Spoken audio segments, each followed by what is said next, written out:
my skin so gorgeous. We thank the life gorgeous. Thank the life gorgeous. I love the life gorgeous. Its torso is so tight. Ladies and gentlemen, welcome to Life Gorgeous. My name is Craigers.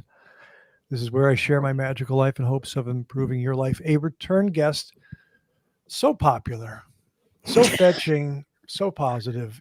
I thought it was Maggie Lawson. Now it says Margaret. So she's changed her name. Is that your real name, Margaret? It is my real name. Margaret is my real name. I actually forgot I had set it to that. I've been going by Margaret a lot lately. Very sophisticated. I always said if I were to become a doctor or a lawyer or something sophisticated, I'd go by Margaret. I'd be Dr. Margaret. And now I'm just kind of like, I just like it. I don't know. Something has shifted. I used to hate Margaret. Yeah, there's Margaret Thatcher, great leader of Britain way back. And then I had a house in the hills, the old Dennis Hopper house, and he was married to this woman named Brooke Hayward. But the original Brooke Hayward's mom was Margaret Sullivan, who was an actress in the 30s that was friends with Jimmy Stewart. She was in, I think, the little shop around the corner. Oh, she was. Yeah, I don't hear that name very often, Margaret. I think that's why I like it. I think it's really grown on me. When I was younger, I hated it. And somebody said, "Oh, is Maggie your real name?" I'd be like, "No, it's Margaret." And now I really like it. Whoa, what just happened? I just made us bigger for the young people at home. So I wanted to tell people that you have a couple podcasts, the Me Time podcast. Yes, which I still need to have you on. Yeah. Yes, and I've been on once, just to let you know. Yeah. You probably forget all your guests. No, but I want to have you back. You bet. I'm fun. Yeah. But you have this other podcast, and this one I wanted to ask you about, where you travel a lot. Traveling podcast. This is is it the psychiatrists are in? Psychologists are in, yeah. Psychologists are in. It is a rewatch podcast of a show I did for like 8 years in Vancouver. It was on USA. Psych, yeah. So we started the podcast in 2021. Yeah. And then we started traveling with it. Now tell me about that, because this is kind of exciting. I went down to Manhattan Beach as a guest to be on Ryan Russillo's podcast at this bar restaurant, and it was mobbed with a bunch of men, and it was interesting. But it must be rewarding to go around the country and see some old fans, right? It's really special. Honestly, it's like it's a wild experience because the live show is usually attached to a Comic-Con of some kind. So there are already lots and lots of people there celebrating their favorite characters and favorite shows and, all of that. But so we feel really lucky that we're already in this sort of spirited celebration. These Comic-Cons are so wild. Yeah. They're incredible. And the people the costumes and the loyalty, these fans, and there are people who are repeat people I see. I mean, we obviously have our psych, but they call themselves psychos. That's the psych fans. So we have our psych fans who are, we see at multiple events, but we've also met a ton of other people. And so on it's a weekend, usually it's a Friday, Saturday, Sunday. And we do, during the day, we'll, whether it's take photos or we'll meet a lot of the fans during the day. And then Saturday night is this big special event that we do a live taping of our podcast. So we pick a very special episode and it's Craig, it's so fun because you're in a room and I'm sure, you've hosted, you've done so much of this, so you probably know, but this has been such a new experience for me and for Tim as well, who I host that with. The love, the enthusiasm, the like they know things about the show we don't even know. Like it's just a really, really, really fun and touching experience because they bring all of their personal stories about the show. You know, they'll tell us how it got them through a difficult time, or how like some of the parents of these kids who are there will say, I watched it when it was on and now I'm rewatching it with my kids. And it's just like, it's crazy. And then to be on stage, which is a whole new thing. Why are you laughing? No, I'm thinking about a story I want to tell you, but keep going. Okay. I want to hear this. I think my question is, do you ever go to St. Louis or a random city without the Comic-Con thing, just separately as the psychiatrists, psychologists are in? Yeah, San Francisco. And then I don't know if I can talk about this yet, but I think I will. I think we're going to do one in LA as well. Oh, okay. A live show soon. But that's like in the very early works, but I think is going to happen. So a live show, you have a big audience and you guys do your thing and you take questions.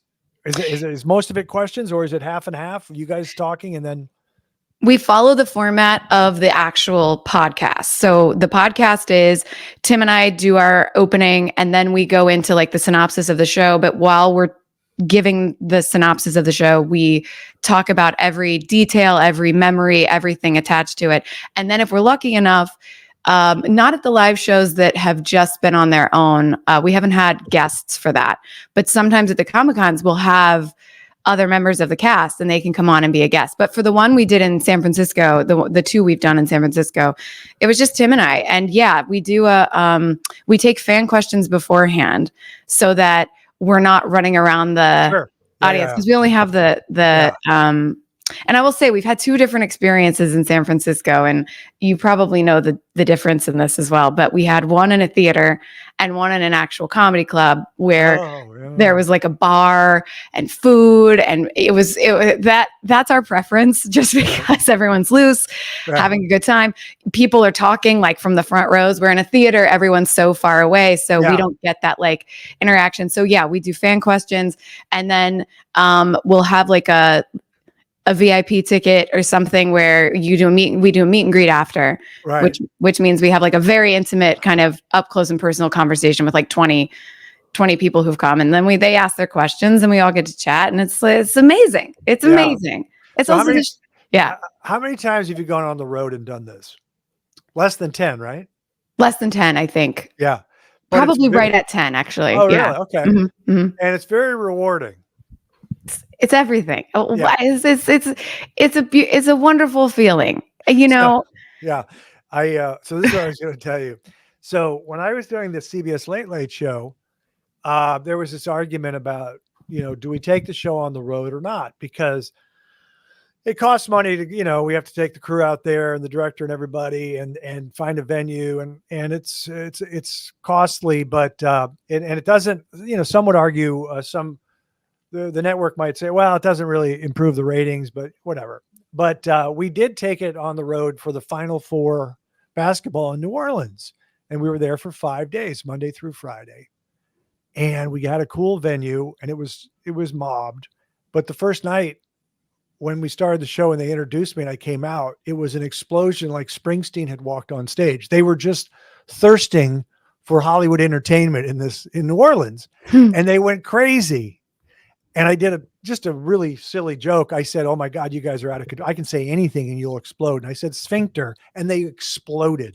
They just went berserk. And I just think it's because people from the Midwest and people from South, and they romanticize about entertainment, the entertainment industry in Los Angeles. Yeah. So when someone comes out there, they get really fired up. And I'm assuming that's exactly what happens to you. What cities didn't you go to? Atlanta, San Francisco, Atlanta, Seattle. I'm going to forget some. Richmond, Indianapolis, Oklahoma City, Chicago. Oh my gosh. I know I'm forgetting some. And the crowds were great because your show was popular all over. So they're just going crazy. Yeah. I mean, and I think it's like, there's something about, I'm trying to figure out what it is about psych. I mean, I'm hearing from a lot of people that it now makes sense. Like when we started the show, we had a kind of a mandate that it was like, look, we are going to have fun. This is going to be fun, and we're going to want people to come hang out with us every week. We don't take ourselves too seriously. So there was this almost like friendly, we were out right away. I mean, I think maybe MySpace and Facebook were the thing at the time when we premiered, but shortly after Twitter became a thing, and we were early days on Twitter. We had a publicist who was brilliant, who was like, start interacting with the fans. Cause I'll tell you a really amazing story. Our very first Comic-Con that we went to, San Diego Comic-Con, was, I believe, in season 3 of the show. And when you're talking about the show, you're talking about your Psych. The show Psych, Mm-hmm. and not the podcast you're doing now. So you're talking about Psych. And what years was it on again? We premiered in 2006, and it ended in 2014. Okay. And then we've done 3 reunion movies since, and hopefully making a 4th. Yeah. So we went to this Comic-Con thinking that we were we were just in a bubble in Vancouver. USA wasn't really a well-known thing yet. And so we didn't know if anyone was really watching the show. We just knew we were doing well enough to stay on USA. Sure. And so they invited us to go to Comic-Con and told us we were going to be in like Ballroom H, which I guess is the biggest room there. Wow. And we thought, we actually had, I believe, a conversation with someone to say like, this is going to be embarrassing. We're going to have and so the day, and they were like, no, we've sold a lot of tickets or whatever. And we got there and it was standing room only. Wow. Yeah. So we were like, okay, our little nerdy show has some kind of a following. It's hit some nerves. So after that, we became a bit more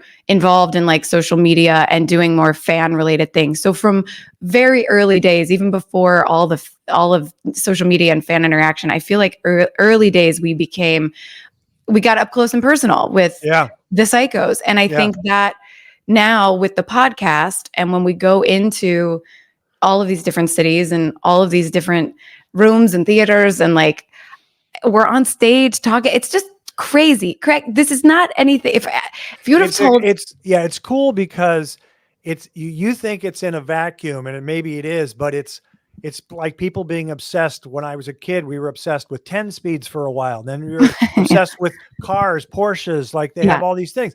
So there are fans that are obsessed with your show, and you have to face that and accept that, Margaret. No, I accept it. Here's what's great. Here's what's crazy about this podcast is it was really just out of love. It was out of in the middle of the pandemic. Like I saw Office Ladies, the women from The Office have a podcast talking about The Office. I had like a couple of rewatch things. I'm like, oh my God, we can't do anything right now, but we could do this. And I had talked to like our creator and the leads of the show. They had no interest in doing a podcast. And then I asked my partner from the show, Tim, if he wanted to host it with me. And we really just started this thing out of fun and love. And if I would I could never have even thought 2 years later, we would be traveling to like multiple cities. And also for myself, which is funny, Craig, I never liked being a guest, and not didn't like being a guest. I had a lot of anxiety about being on podcasts, a lot of anxiety about hosting. Right. And now it's sort of it's like what I mean, I'm an actress, yes, but I also, it's like something I do now. Yeah. Did you do theater and, stage work in front of an audience? So you're comfortable acting, but being yourself as a host and a guest. And by the way, being a guest is not the easiest thing in the world. Yeah. I used to be a bad guest because people would say, if you're a good host, you're a bad guest because you're not in control. And I would give long ass answers and all this kind of stuff. Listen to me. I haven't stopped talking. Yes. But no, that's pretty cool. I think it has to be, I knew it was going to be fun for people to go on the road, because I just go back to Minnesota for the playoffs and I get mobbed because I grew up there, but I haven't been there much as an adult because I moved away after high school. But they appreciate that I'm from there and I did all those shows. So it must be very rewarding for you and exciting. These are just some weird technical questions. Does the audience is there a fee to get in? You make money, right? I mean, you have to pay for your flights and all that stuff. So you have to at least break even or make a little bit of money, right? Yeah. I mean, the conventions have been, they fly us in for that part. The live show is a separate ticket. Right. So yeah. So and for the shows we do on our own, absolutely. They have to pay for all of that, getting us there, putting us up, Right. and then we make, whatever on top of that. Yeah. Sure. Yeah. It's exciting. It's weird. It's wild. It's like, and I think the thing with Psych no, I mean, because you host not necessarily, you were hosting a show that you were taking on the road, but like, I think my comfort level with Psych is that I feel like I can talk about it confidently. I was on the show for 8 years. I was on set every single day. I'm an expert on that. Right. So this was an easy way in for me to sort of exercise this, and practice this muscle, if that makes sense. Yeah. And also going to these cities is so fun. That's what I think. See, I like, I like checking into the hotel and finding a really good restaurant. Me too. I mean, of course, we're getting to the why we're like each other's spirit animals. I feel like I literally do the same thing. Yeah. I will go and I'm excited to meet and see everyone, but I'm like, what is this vibe? Like, what is this place about? What's the food about? What are the people like? Yeah. Martini. We haven't said the word there. We just finally said the word. That's good. No, we're going to, I have it as the last point. I have it. The other point, I'm changing subjects. I almost started with this jokingly that it seems like your life has changed and none of us are that significant anymore because it's all about Linus. Linus. That's your whole life now. Not be? Have you seen him? Oh, cutie patootie. Yeah. Yeah. I mean, I told you this story. I told this story last time, so I won't tell you. It was meant to be. You told the story that it was meant to be and it's going well. And now you're traveling with him to the local bars. It looks like. Do you bring him with you when you drink, or is that those pictures at home with you drinking? Both. Yeah. I have learned there are some great there are bars that are very open. Sunset Tower, for example. Oh wow. I cannot say enough about this place.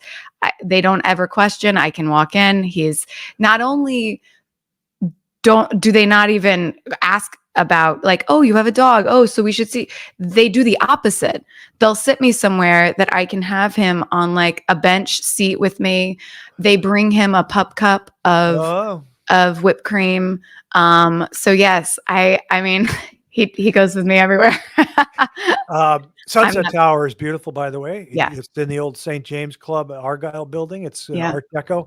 And do they make you sit outside near the pool in the back, or where are you sitting? You're sitting in the bar area? Depends. Bar. I mean, I go there a lot. So yeah, everywhere. It's never about that. So I can sit. It's very dark there, which I like, but it's very dark there. Yeah. I love dark places. Yeah. What's with the lighting these days? I feel like that's become a little like snobby pet peeve of mine. It's a key thing to me. And I sometimes ask people to turn it down. Yeah. There's places I go and they don't turn it down until 6 p.m. and I get there at 5 and I'm in agony for an hour. No. Yeah. So where does Linus sleep? Does he sleep on the end of your bed or does he sleep on the floor? Oh man. Or does he sleep on a pillow next to you, or how does now we're getting into it. Okay. Yeah. It's changed. So early days. So, okay. After I adopted him, this is great actually. I picked him up from a surgery. So he had a knee surgery and that was on Christmas the day before Christmas Eve. So Christmas Eve, I pick him up from the hospital, and that is our like adoption day. So I didn't really know him at all yet, and he's also recovering from a major surgery. So there's a lot of like getting to know each other in that process, which was actually really amazing.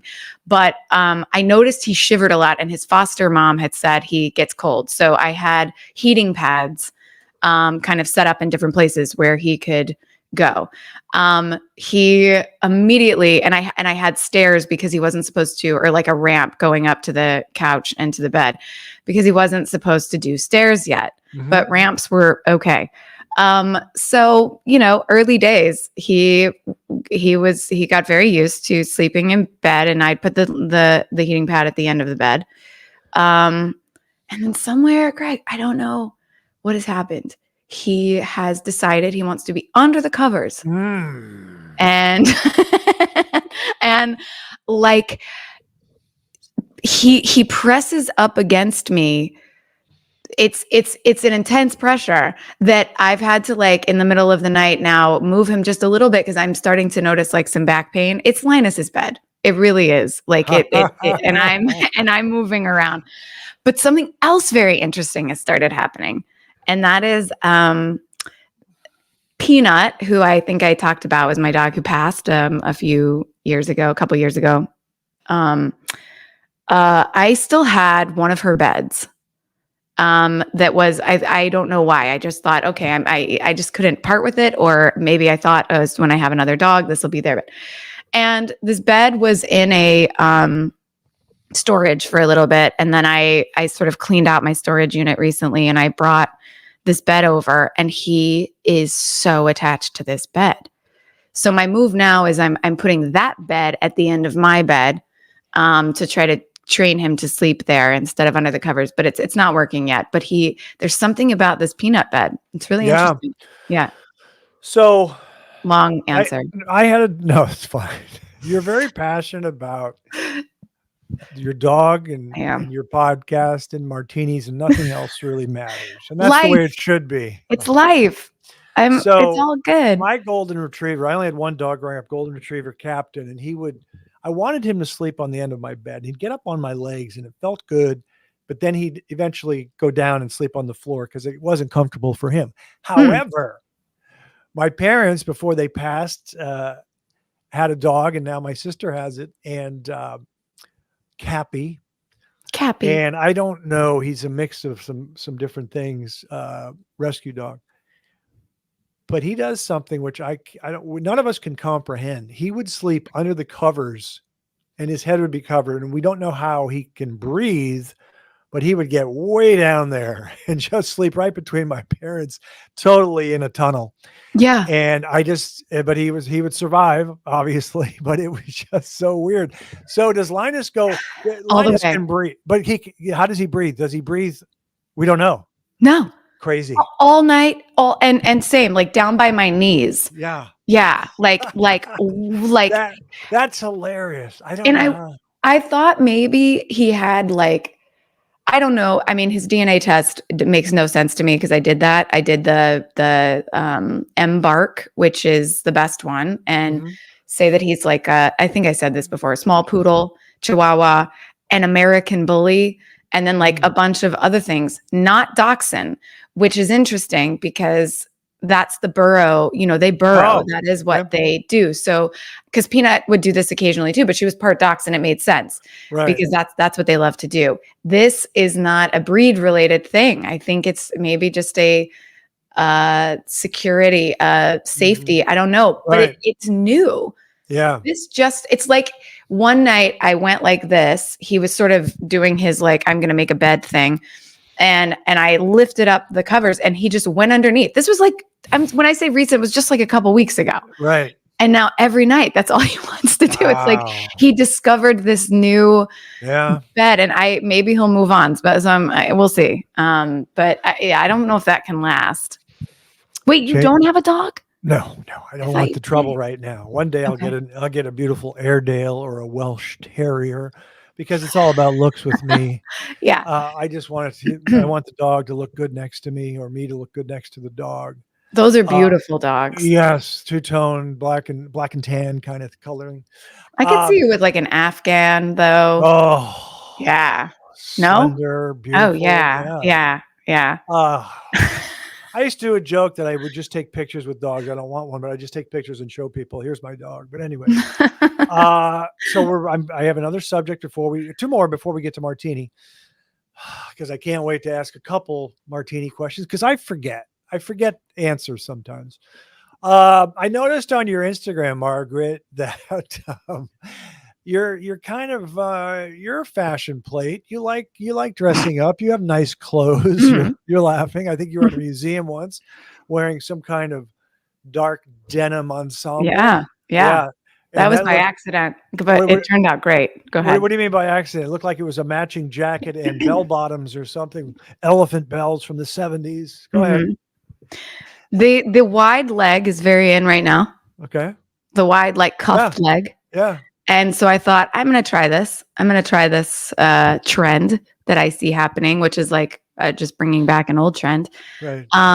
So I've had this jeans for a while, and then this is fun. I'll just Lee Jeans had invited me to go to an event that they were hosting, like a suite at an Ed Sheeran concert back in the fall, and they sent some Lee options to wear. And one of them is the coolest jean jacket ever. It's like way too big, but like oversized is very in. And so I'm so obsessed with this jacket. The jeans have taken some time just because I'm not like a big trend person. So I never know how that's going to go. But these jeans, I've been complimented when I wear them. And so I feel like I'm maybe doing something right. Yes. And then that day I went to the Broad and I was like, oh, it's a little chilly. It's going to be chilly. I should just grab a jacket really quick before I go. It was by accident that was hanging on the hook as I left. Oh. And I grabbed the jacket and I was like, this is a fit. Yeah. This is a real fit. Yeah. So I got lucky. And then that outfit looked good. It looked like you'd put some time into it. I know, but I'm like giving away my secret that it was completely by accident. But of course, now That's cool that it was by accident. It was totally by accident, and it really worked. And I'm thrilled. Now it's like my favorite outfit, and I tell everyone it's on purpose. Have you been into fashion your whole life, or recently, or how does that work? No, I love clothes. I think I really got into like nice, I want to say nice clothes, but like spending money on nice clothes in my 20s when I was doing psych. Actually, I was like a comfort girl. So I was I really think I had zero style is how I saw myself. And my girlfriends were like, you're on a series, you're making money. I don't know why. I like a deal. I like a sale. I like all those things. So I'd see something. I'd be like, I like it. I'll wait for it to go on sale. Or I like this. And they're like, just spend the money and do it. Right. And then it was like a snowball of yes. So now I have a problem. My closet is too full, but I don't feel like I feel like I need help putting things together. I had a friend help me like a year and a half ago. Cause my thing is like, I love everything in my closet, but I don't necessarily just like this accident that happened, it worked. I love everything I have. I just sometimes I'm like, what goes with what? I need to almost put them. I've started doing this. I've started to put full outfits together and putting them aside in my closet so that I don't have to think like, oh, I want to wear this skirt tonight, but what top goes with it or whatever. So I've put like multiple outfits, but that was learned. A stylist came over last year, or like a year and a half ago when I knew I was going to have all these live shows. Yeah. And I have a stylist that I work with, like who will actually dress me for like a red carpet or whatever. Mm-hmm. But this was something I needed something a bit more like every day. Sure. And she's very cool and very stylish and very like, she's like 25 and she just went through my closet and put all this stuff together for me. And it was a dream. And now I'm trying to learn a little bit more myself. but I'm not like a trend fashion person. It's not like, oh, maybe I'll go with one or two that I see happening. Like right now, there's like this white skirt thing Yeah, that's happening. I saw you wearing a white skirt and Yes, kind of like the cup. peasant skirt. Yeah. Yeah, Yeah. yeah. I just can't keep up. And But so let I me love, get thank you for noticing my fashion post that sometimes I'm like, okay, let I'm me going to hit get the button. let me Yeah. get specific on something. I dress up. I like blazers and sport coats. And once when you're a tall man and you have custom made dress shirts and they fit around your neck, you just can't go back. And it feels good to wear clothes that fit. You're very And stylish. You always look thank you, sharp. thank you, There's a sharpness to it that's great. thank you. Yeah. I like. I have a little problem with shoes. I do like loafers a lot. I like kind of with some heft. Sometimes you might say chunky loafers, not the thin, narrow Italian ones, but I do have a bunch of loafers. Some are custom made, some are not. And I always wonder. I sometimes get a kick out of it when women wear loafers, like penny I, loafers. I love I a just loafer. I like them. So what do you how many loafers do you have and do you like wearing them? I do. And what's wrong with loafers? You say that you're like, I have a loafer problem. Why is that a problem? Oh, I don't know. I guess there are other shoes that look wingtips are cool, laces are cool, Oh, but I see. I have them, but I just don't.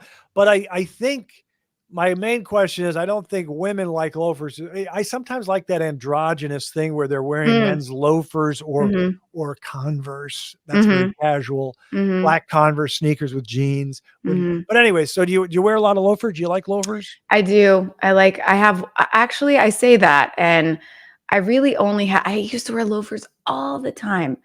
And then I splurged and I bought myself a pair of these like Gucci loafers. I bought them, I don't know, maybe 6, 7 years ago now. And I can't reach for anything else when Okay. I'm What reaching color are they? Burgundy or black. black? They're Black. black, Yeah. the little gold detail, and they're Yeah. like, they go with everything. I wear Sure. them with my new white skirt. I Yeah. love them with jeans. I've been wearing them with shorts. Yeah. Wow. I've been wearing shorts this summer, and I'm like, the loafers just go with everything, and they just like kind of give it. Yep, Tell me with the shorts what the socks are like with the loafers. no socks. Oh, So my okay. loafers are the slides. They're the Okay. slide loafers that are kind of open in the back. Not Oh, great with gotcha. socks. Gotcha. Yeah, yeah. Gotcha. Yeah. That wouldn't work. Yeah. I was wondering how yeah. But Um, I'm into the loafer sock look. I'm into the ankle sock thing that's happening. In fact, I was just thinking the other day, I want some ankle socks for my tennis shoes and for my other flat looks. yeah. No, socks are interesting for men because it's such a small detail, but it's really not. But if I wear, a blue shirt and a blue blazer and jeans or brown corduroys, but I wear red socks with loafers, that's a huge, huge statement in somebody's world, my world. And Yes. I've done it. I only do it a few times, but it's like, okay, what are you doing there, buddy? But I just want No, to dress up before I have a martini. I need to dress up before I have the ice cold martini. we're on to martinis. Wait, can I go back to socks for a second? Yes. I think men's I think socks are it's very telling of how put together a man Right. is about the sock choice Yeah. for the evening. You can almost guess what mood they're in. Right. What like I love that though. I think that's very important. I think it's less important on women. But I think so. I Right. love the thought you put into your sock choice, and also that you're like, was this too much? Did I go too far with the red? Okay, on to martinis. Well, wait, I'm not ready now to go to martinis. No, I just wanted to add. So I like Argyle socks, but they're usually not made as thick as some of my other socks. I usually just wear different shades of blue, dark blue or middle Mm, blue and I wear Argyles, but I used love to wear, Argyle. I do have some cream colored ones I wear with khakis, really thick ones in the summer, but with my loafers, but this is one of the funny things. You probably haven't done this where you're going to go out And I get indulgent where I'm going to spend some time now as you match your outfits to say this, I can wear this with this. I will take a few hours. I'll say, I'm going to go out, but I'm going to have a little fun because what am I going to wear tonight? Because I have a lot of nice clothes. What should I wear? I don't wear this shirt enough. Should I wear a vest? What jacket? Blah, blah, blah, blah, blah. And then I have too many shoes and I say, I want to wear some shoes I haven't worn. And I kind of get a little, struggling on which ones to wear. And then I wear them and then I go somewhere and I sit down and I go, no one saw my shoes. I just wasted 45 minutes to an hour on these shoes. But then you have to remember you're doing it for yourself. But that's what I was going to say. It's for you. It completes you. It's polishing off correct the outfit for the evening for yourself. I should say that story was from like 20 years ago when I didn't know that it was for me. When I was thinking I was a very immature or young there or an amateur. Now we know, Maggie, that it's for us. It is. It's the feeling. It's the feeling. How do you want to feel tonight? Yeah. That's it. It's not for anybody else. So I have a friend who sent me a picture of a martini the other day. He's a friend of mine from San Francisco, and he travels a lot. He's a lawyer and he travels around the world actually, and he's in New Zealand. And he told me the gin that he ordered for his martini. And for some reason, I said, "Oh, you occasionally have gin." I forget that. He goes, "No, I always have gin. So I forget because I don't always remember." And I just want to remember because I really only have vodka when I have martinis. Same. It's just easier. Okay, that's what I thought. You're vodka. So I know I've asked you this, but I don't always retain it. So you rarely have gin or never have gin. It's rarely to never. Right. Occasionally, maybe. I think if I were to have gin, I'd probably go like Negroni or something. Probably, obviously, that's how it's made. But I mean, I don't really crave a gin martini ever. Yeah, either do I. Yeah. How often do you get in your martini vermouth or a whisper of vermouth? Or do you say, I just want vodka?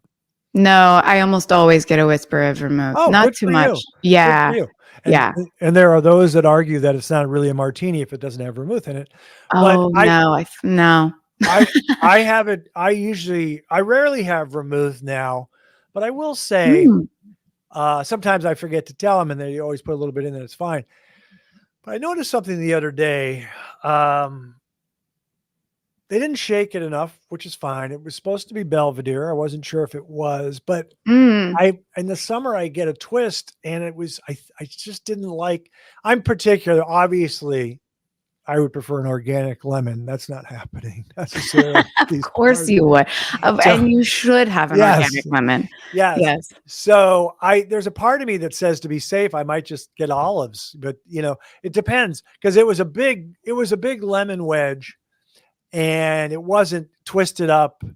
And some places really do a hell of a job with the twist and others are just okay with it. So do you ever have issues with the twist? No, because I almost always get olives. I do love it. It's so funny you say that because just the other day I was thinking like, it's summer. Maybe I'll do a twist. And then I didn't. Yeah. So I think that whatever I like a twist though. I don't ever have like an issue with it. For me, it's like, I don't know. There's something about it's almost like nothing. And I want to taste something. Yeah. So for me, I tend to go dirty. I know what you're saying about not shaken enough though. What do you say to I say shake it. I want it ice cold. I say make it ice cold. Usually I say make it ice cold. And sometimes it's so much ice. But I think the other day I just said, I named the vodka and I said twist and it was okay. I think I had a friend who said, I want it shaken to the point, I want it bruised. Oh, yeah. I like using the term bruise the vodka. I like saying that.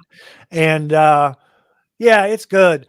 It's interesting. So you always have a little vermouth. That's fascinating. Always. But it's so tricky because that's also the thing that can like tip it it's a very fine line. because too much vermouth, and then So but I just want to tell you, and I wish I knew the name of it here. But there is, let's see, I don't think you can see this. I can. Okay. Oh, So it's called, I don't know, you can't see any of those words in there, can you? yes, I can. Hold on. No, I can't. Okay. White wine and grape spirits infused with fennel, coriander, cardamom. Wow. Elderflower. Hold on. Sherry, anise, and chamomile flavors. Yes, I can. I read the whole thing. Okay. So That sounds lovely. that's a vermouth. There's a restaurant over here near Larchmont called Osteria Labuca. I noticed you were there the other day. It's good food. We had some burrata with asparagus and branzino, but they have this vermouth, and I haven't seen it anywhere else, but I'm sure it is. It's a California vermouth that's recent, last few years or maybe even longer. And I ordered one with olives a couple years ago, and I said, "Whoa, this is not work. What is this?" It was too floral. I said, "This is great." Mm-hmm. It was strong. I mean, it changed the whole taste. You just read all those things in there, and I can only have it with a twist because it didn't work for me personally with olives. If that meant floral with olives didn't work. I get that. In fact, I was just going to say that about gin, because I feel like gin has that Juniper sort berries. of berries, yeah. So it can. I think maybe that's also why it for me is sometimes too much, or it just doesn't work. I don't really crave that. I think it's more about like all of the flavors working together. I also don't want to taste one thing more than the other. I don't want to be like, oh, this is super olivey, or oh, this is super vermouthy. So that's really interesting about that place, because am I crazy? Is there another?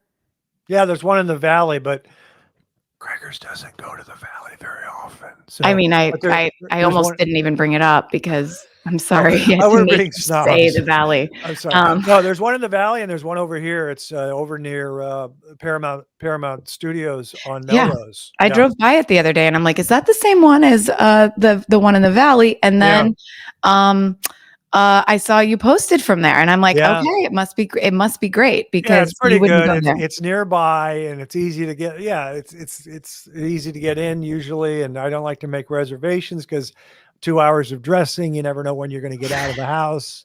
And how is the bar? The bar's cool. I like the bar. It's actually better than the tables because I don't sit at the tables, but they're like wooden. They're little wooden seats that I didn't care. But I like the bar, and the bartenders are great there.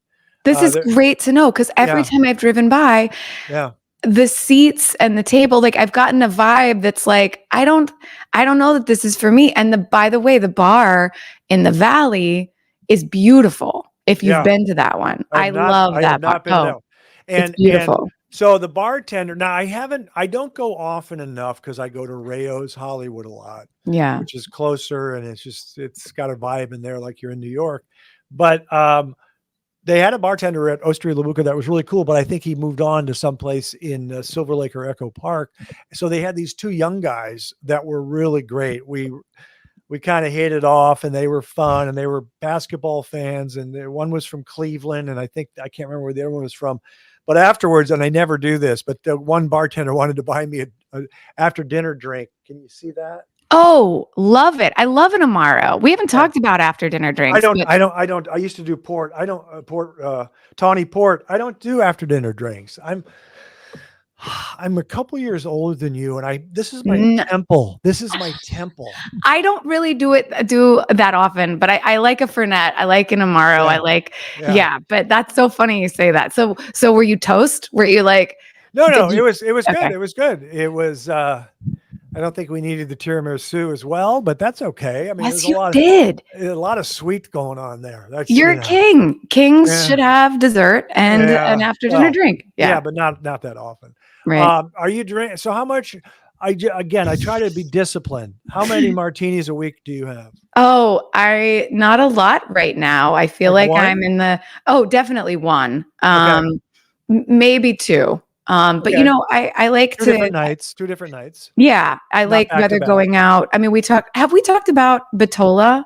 Have the Tironi on, in Larchmont? Oh, you know what? I don't think we have, and I have opinions. Go. I want to hear yours first. Well, my here we go. Bartender's great. Drinks, I feel like great. The wine there is great. It's a Tironi, so you're getting that sort of like family, vibe. My only note actually so far, because I think it's good. My only note is the same note for all the Tironis is how bright it is. It's Oh, very, very bright. And they all are, and that's their thing. And I think it just creates that sort of more social group family vibe. don't say family. I'm sorry. I don't want family. I don't want to see kids when I'm drinking. I'm in Paris and I want to dream. And I Yeah, want to see mysterious poets. I know. I know. Speaking of, which I'm sure you experienced this place. I don't go there anymore. Did you ever have a La Poubelle? Speaking of Paris, time or run? Wait. The name doesn't ring a bell. Oh, but okay. is it the one that was over between Sunset and Hollywood, west Franklin. of? Oh, Franklin. It's like Franklin and Bronson, and it's been there forever. No. I was thinking there was a Oh. famous French place that's closed, and I wish I remember the name of it. But Merv Griffin. It's a sports bar now. Oh, really? No, this one's gone. It was famous. It's where Merv Griffin would go after his show back in the 70s and 80s. Okay. I just have to quickly tell you this story. Yeah. It's a great story, but Merv told the story about he would record like at 3 p.m. or something and then go, or maybe it was even earlier, but he would always have Orson Welles on. Orson Welles, who would tell all these tales, rock on tour. And he said, let's go after the show. We'll go have lunch over here at the French place. And he said, he couldn't believe it. He goes, he just picked out his food. He hardly had it. I thought, big Orson Welles would be devouring this. Weird. Yeah. And then after lunch, they got in their cars and Merv said to his driver, follow that car. I've always wanted to say that. Follow that car. That's how he tells the story, Merv Griffin. So they followed Orson Welles and he went on Sunset. And then he took a right on La Brea and he went down to Pink's. Okay. And went in and got a whole bunch of food. And then he came back with his food and went in the car. That's very funny. So he picked out a Pink's. He knows what he wants. He knows what he likes. And he's not about to waste it on some fancy French food. He wants Pink's. Back to the place in Larchmont, the new place, the Tironi place. What's it called again? Bitola. Yeah. So I've been there maybe couple 2 or 3 times. I like sitting at the bar. But I go when the sun's out, so I don't really notice the lighting because they have the light comes in. The people are out there eating on the sidewalk. The coolest thing is, and I haven't taken advantage of it because I've really only gone there for low key meals. Is it's a full bar, and they didn't have a full bar there before. I think it's the only full bar on Larchmont. That's I agree. Key. Yeah, because Great White, it doesn't have a full bar. No. It is. It's beautiful. I love the bar there. Yeah. I really love the bar there. And I love the food. Yeah. Food is great. Yeah, I had some stuff there that I liked. I can't remember what it was. I think it was an appetizer. I don't remember what it was, but it was good. And yeah, I've only been there 2 or 3 times. But yeah, that's good. So what was the place you were the place. Okay. Yeah. I don't know that place over near Bronson and Franklin. I don't know it. Oh yeah. La Poubelle. No, it's not, it's very different now, but it's still there and it's been there forever. But I would say 10 years ago, 15 years ago, like you could just, you were transported. I felt like you could go into, to La Poubelle and you really felt like you were in France. It was great. Yeah. I love that. Yeah. Have I noticed and this is fine. I'm not passing judgment at all, but you have martinis and they are flavored, right? I think you're having, because sometimes I don't do any sugar. I can't do the extra sugar. I just have straight vodka and sometimes vermouth. But do you have like a little something in there? Occasionally, well, for a couple of reasons. One, a long, long time ago. I'm a huge fan of Sex and the City, and they all drank Cosmos. Mm-hmm. And so there was a time on Psych when we were all working together that the ladies would get Cosmos. Sometimes they would just be waiting for us after work. Like we were we like to play a lot, our cast. And so now that we're doing this tour, and it especially, I think you're referring to probably the Oklahoma City one, where I was posting the pink martini. Yeah. Yeah. So our friends from the cast, like we had almost our full cast at that one. So tradition was that we'd have a Cosmo after work, Right. especially me and yeah. So and I still love a Cosmo. I'm not gonna lie. I don't like it too sweet. I need it to just have a little hint of, oh, well, that's Nobu. And you kind of have to get a lychee martini at Nobu. It's so good. I even forget what the other one is. What was in the other one? That was so silly. That was such a fun. That's the Nobu, by the way, in like Newport. Yeah. That's right on the water. Yeah. And it's so beautiful. And they have all of these weird, like flavored martinis. And yeah. So I was like, all right, I got to try a couple of these. Yeah. That's so funny. I love that you're like, you clock my martini post, and it's like, ooh, I'm gonna remember to ask her about that. Yeah, when I was in my 30s, I would have vodka gimlets, and I just cut that stuff out. I cut out the roses lime juice, and now I mean, some of these things, I know the guys are being creative, and I like cucumber martinis if it's just a cucumber, but I just don't want any syrup or anything. But that's kind of my own issue with sweets, and my downfall is cheese. And but I try not to eat too much sugar. But no, a lot of these martinis look fun. The other thing I've noticed, and tell me, just a guess, as I deduce, you drink champagne, so Love it's either a champagne. martini or a champagne. Does that sound right? Correct. Those are my and I like wine a lot. I actually just took a Somm course that I'm going to continue. It was so much fun. So I also love wine, but lately I would say it's martini or champagne mostly. Sometimes in the summer I like kind of weird whites. I like salty white wines. Like there's this Greek wine as an Assyrtiko I love even just like a fun like Albarino or something. But yeah, and a light red. I like the Gamay. I like the Beaujolais. I like all that in the summer. But yeah, mostly, almost always. And if you know me, if like someone's ordering for me and I'm on my way or I'm running late, it's going to be, is it a martini or champagne tonight? Right. Yeah. Don't order the martini too early. I don't want it to be warm. Okay. Yes. Oh no. And I will say that they'll say like, how close are you? This is like our plan when we go, because we always have a post-show drink on tour. And so it's been really fun actually to have martinis and try. You must know this and love this. Like there's something about a hotel bar, a good hotel bar, like, I don't know, it's a feeling, it's a vibe, it's a thing. And I did have a local wine when I was in Virginia, when I was in Richmond, and I have to like almost shout it out because it was so good. They had a sparkling, anyway. That's my, I will do sparkling. It doesn't always have to be champagne. Yeah. Because now there are lots of sparkling wines that are on the level of champagne. They just can't call them champagne because they're not in champagne, but because you mentioned this, and I know we've covered it in the past. I've covered it with other people, but hotel lobby bars are the greatest thing in the world, the vibe on it. And years ago when I was with my brother in Minnesota, we were there for the Timberwolves, which are in Minneapolis, but we hadn't decided where we were going to stay. We went to the St. Paul Hotel, which is a 100-year-old hotel, and they have a lobby bar. And he goes, I like lobby bars. Can we stay here? I said, we're staying here. And lobby bars, I don't know, man.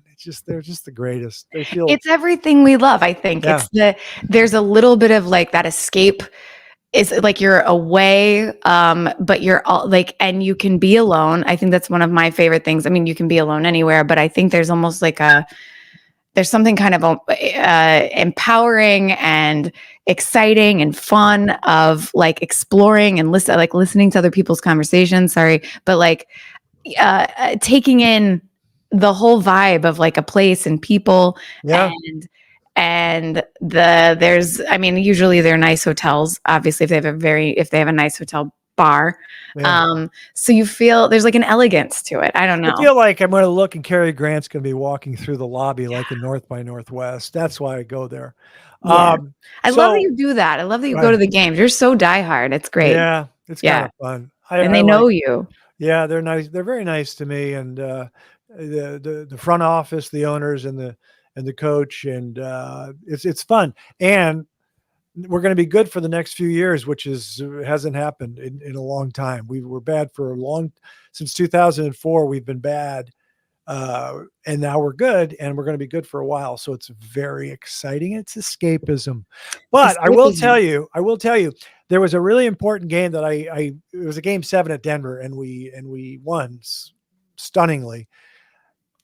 That's right. I actually know of this game. I got nervous, and I could watch. I don't want to disappoint some of the Wolves fans, but I think I've intimated this before.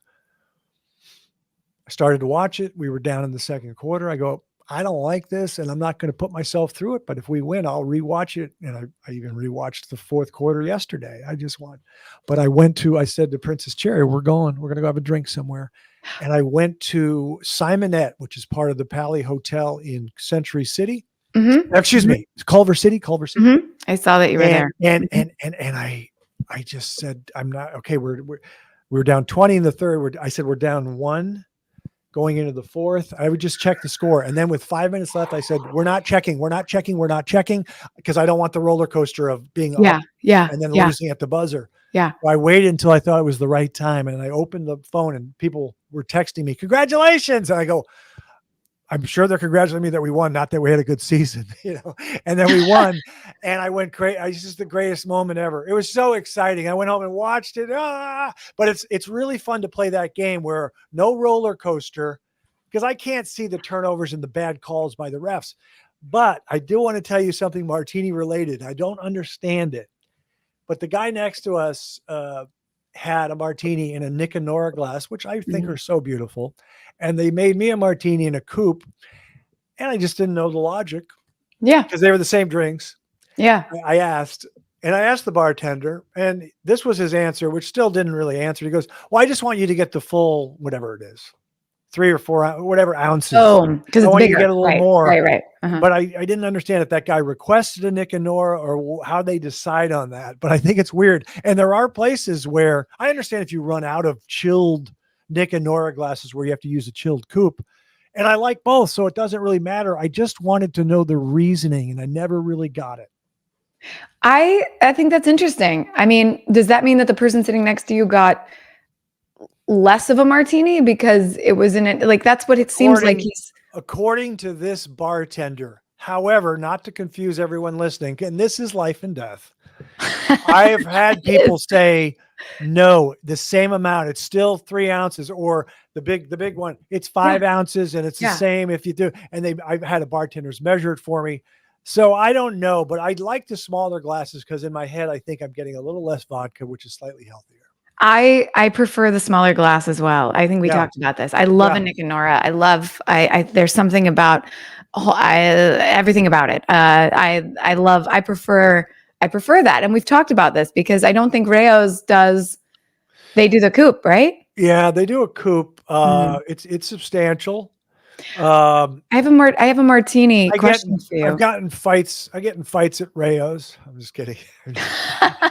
I'm not about it. Get aggressive. So when the games are going on, so I know you like to keep it to like 1 or 2 a week, right? You're trying to really celebrate when you're having your martini, right? Mm-hmm. So when say the playoffs are happening and it's looking great, are you then, is that like going to be a week or 2 weeks where you will have multiple? Because you're celebrating every night? First of all, great question, Margaret. Thanks.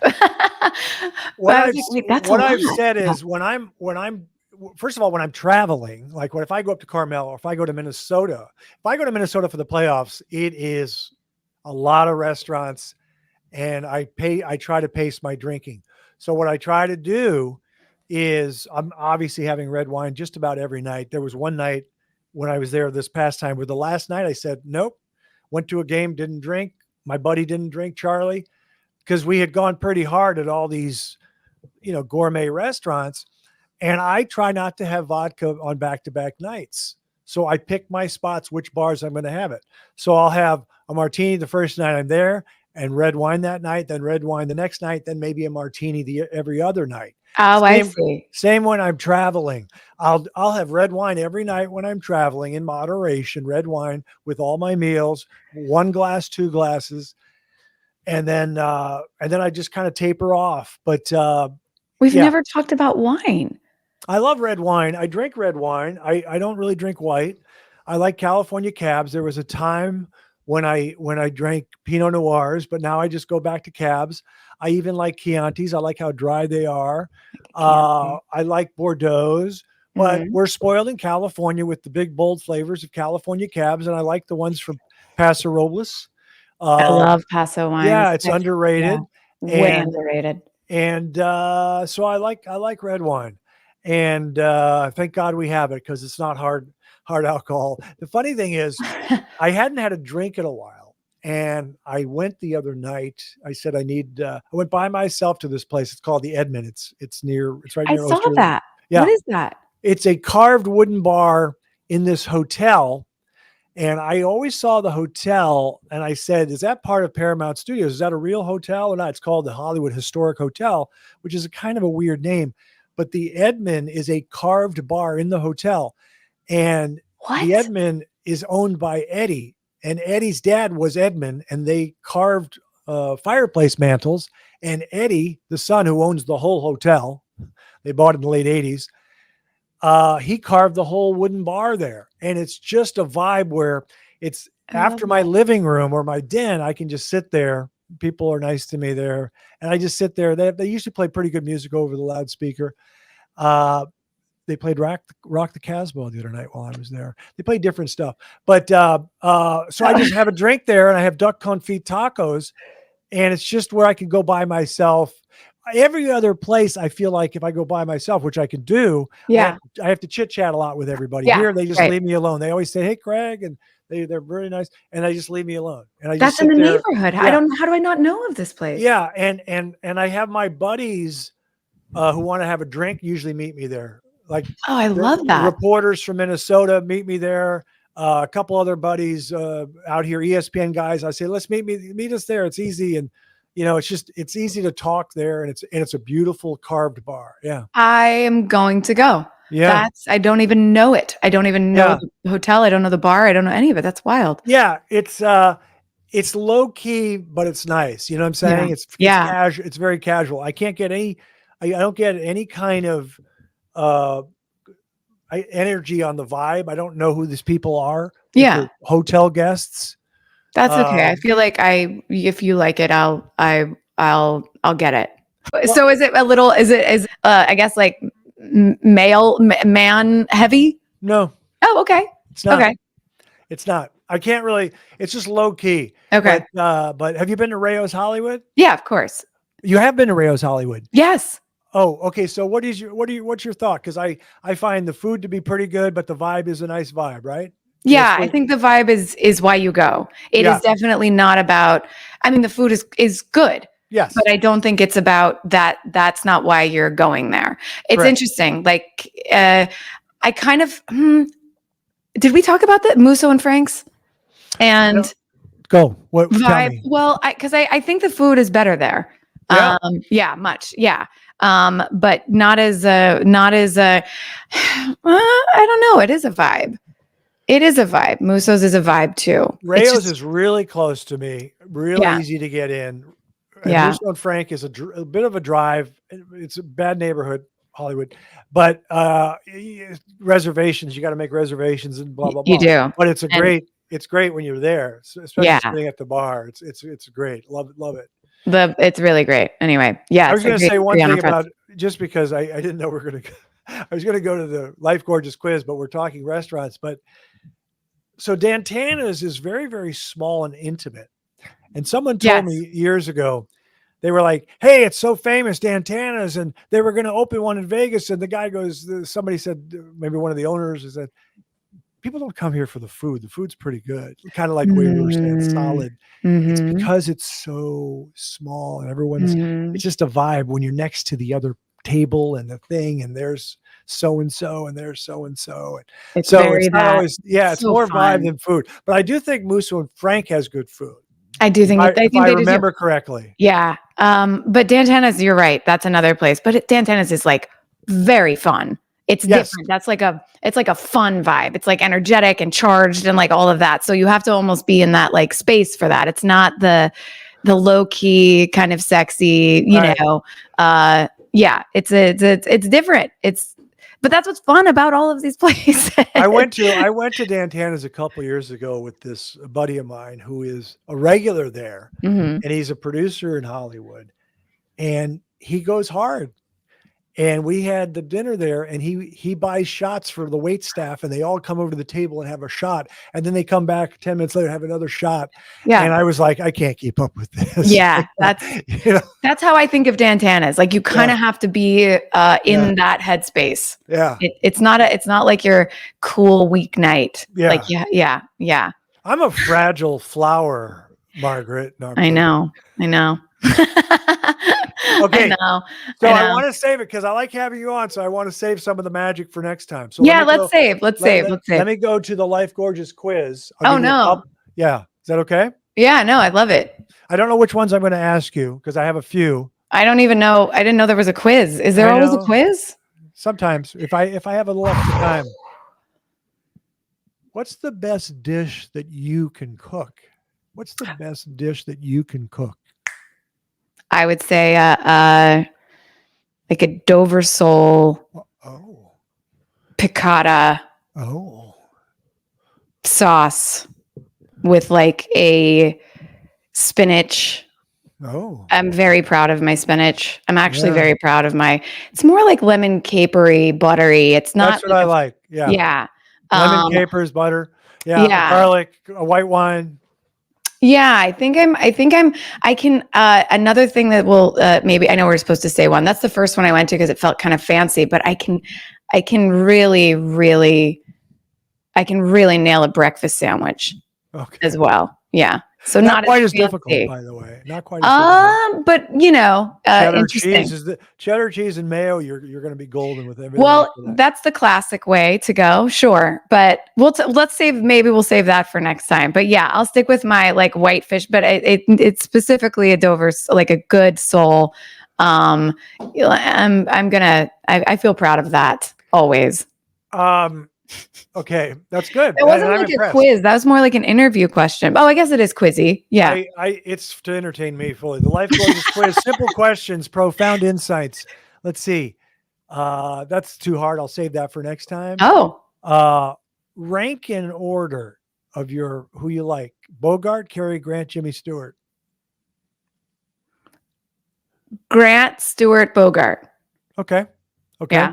I feel like you're disappointed. No. Over the years, I've moved Bogart. Yeah, those are tough because I have Cary Grant 1, and then Bogart and Jimmy Stewart might be a tie for me. I could. That was tricky, yeah. But I went with my gut, and that's what it said. Here's another actor question, classic. Steve McQueen or Clint Eastwood? Oh my God, that one's hard. I think I got to go Eastwood. Okay. Yeah. Maybe unpopular, but I'm going. No, I don't know. I mean, I happen to know him because I know his ex-wife, and I had dinner with him a few times. And the thing I'm impressed with, because some people, Ray Liotta said Clint Eastwood couldn't act. He was being critical, but what he's done in his twilight years with directing movies and acting, I don't see guys doing that in their 80s and 90s.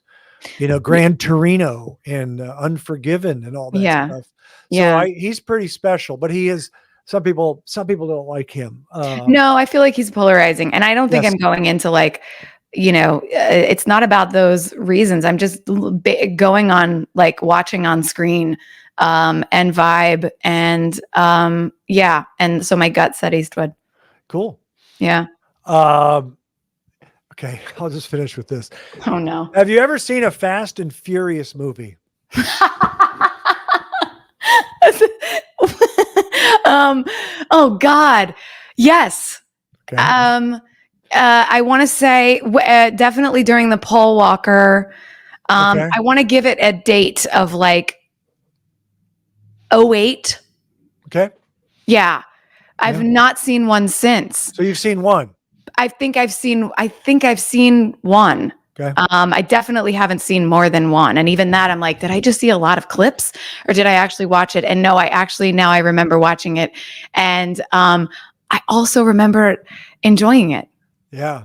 Do you think I've ever- why is that question in the mix? To entertain myself, because I think they've made maybe 8 or 9 or 10 of them. I don't know. So how many.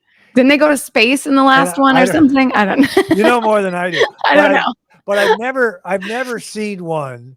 And I have no desire. And I just think it's hilarious that there can be these really successful things that I've never seen. I just get a kick out of it.